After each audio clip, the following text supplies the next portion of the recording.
हरण हो गया तो भगवान राम लक्ष्मण सीता की खोज में वन वन में भ्रमण कर रहे थे और भ्रमण करते करते वो किष्किंधा के पास पहुंच गए। यहां ऋषमुख पर्वत है, उस पर्वत पर सुग्रीव, हनुमान और कुछ मंत्री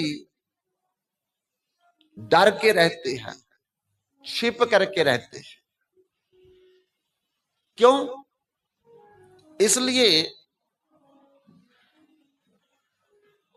कि एक राक्षस था, जिस राक्षस का नाम था दुदुम्बी राक्षस। वो किष्किंधा में आकर के बाली को ललकारा करता था, बाली बाहर निकल। अपने आप को बड़ा योद्धा समझता है, मेरे साथ युद्ध कर। बाली टाल देता था, क्योंकि बाली को तो भगवान ब्रह्मा का वरदान था कि जिस योद्धा से तुम युद्ध करोगे उसकी आदि शक्ति बाली में प्रवेश कर जाती थी, तो योद्धा क्या करेगा। तो बार बार जब आकर के ललकारता है, युद्ध के लिए बोलता है, और बाली माफ कर देता था। लेकिन एक दिन तो हद हो गई।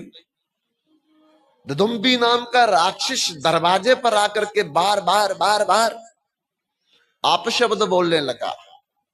स्त्रैण हो गया है।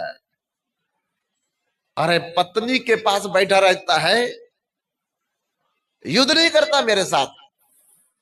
ये शब्द जब बाली को बोला, बाली के दिल में लग गया, क्योंकि तारा पास में बैठी थी। तो बाली ने मन में सोचा, आज इसको खत्म करना पड़ेगा। रोज रोज की परेशानी ये खड़ी करता है, इसको बंद करना पड़ेगा। तारा से कहा, देवी मैंने आज तक सहन किया है, इस राक्षस को अब मैं इसे माफ नहीं करूंगा। तो तारा ने कहा, आप सोचिए क्या करना चाहिए। तो बाली अपनी गदा लेकर के अब उसके सामने आया। जैसे सामने आया, उसकी आदि शक्ति बाली में प्रवेश कर गई। वो अपने आप को निर्बल महसूस करने लगा, कमजोर महसूस करने लगा।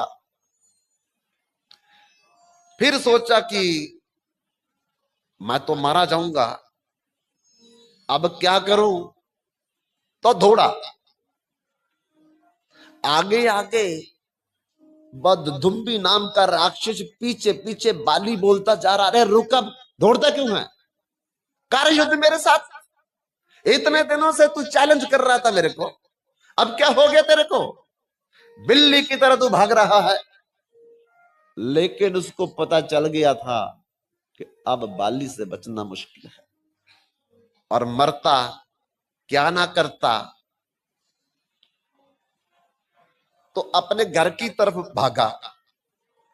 उसका घर एक बहुत लंबी गुफा में था, जहां वो अपने परिवार को लेकर के बैठता था, रहता था। तो दौड़ता दौड़ता दौड़ता उस गुफा में चला गया वो। तब बाली भी उसके पीछे पीछे गुफा में जाने लगा। तो पीछे सुग्रीव जी आ गए और बोलने लगे, भैया चिंता मत करो, मैं भी आपके साथ हूं। तो बाली को जरूरत तो नहीं थी सुग्रीव की, फिर भी छोटा भाई है,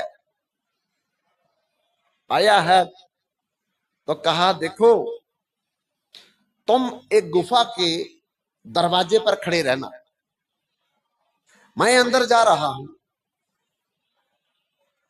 अगर मैं 40 दिन तक वापस आ गया तो समझ लेना कि मैंने ददुम्बी नाम के राक्षस को मार दिया। अगर नहीं आया तो समझ लेना कि ददुम्बी नाम के राक्षस ने मुझे मार दिया। सुग्रीव उस गुफा के बाहर खड़ा हुआ और बाली गधा लेकर के अंदर चला गया और अंदर जाकर के देखा तो वह पूरी नगरी थी राक्षसों की। अब तो सभी बाली को पड़ गए। तब अकेला बाली सबसे युद्ध कर रहा है बहुत बड़े राक्षसों के साथ। लेकिन बाली को खतरा किसी बात का नहीं था। बाली डरता नहीं था किसी से। जो सामने आएगा, आदि शक्ति बाली में, बाली की शक्ति तो बढ़ती जा रही थी, जो सामने आएगा उसकी आदि शक्ति बाली में चली जाती। पर समय ज्यादा लग गया। 40 दिन निकल गए युद्ध करते करते। सुग्रीव बाहर खड़े हैं अपने बड़े भाई बाली का इंतजार करने के लिए। लेकिन जब 40 दिन निकल गए तो बंधुओं क्या देखा सुग्रीव ने? एक रक्त की धारा वो गुफा में बाहर आ रही है। एक तो 40 दिन का समय निकल गया जो बड़े भाई ने बोला था। दूसरा, अंदर से एक रक्त की धारा बाहर निकल रही है। सुग्रीव डर गया, राक्षस ने मेरे भाई को मार दिया, अब मेरे को भी मारेगा। तो बहुत बड़ा पत्थर ला करके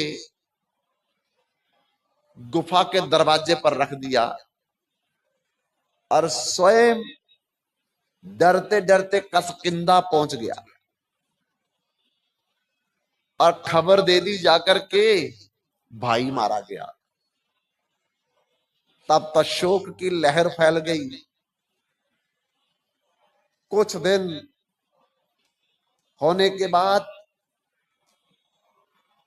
प्रजा ने सोचा कि सिंहासन खाली नहीं रहना चाहिए राजा का, तो जबरदस्ती सुग्रीव को बिठा दिया राजा बना करके।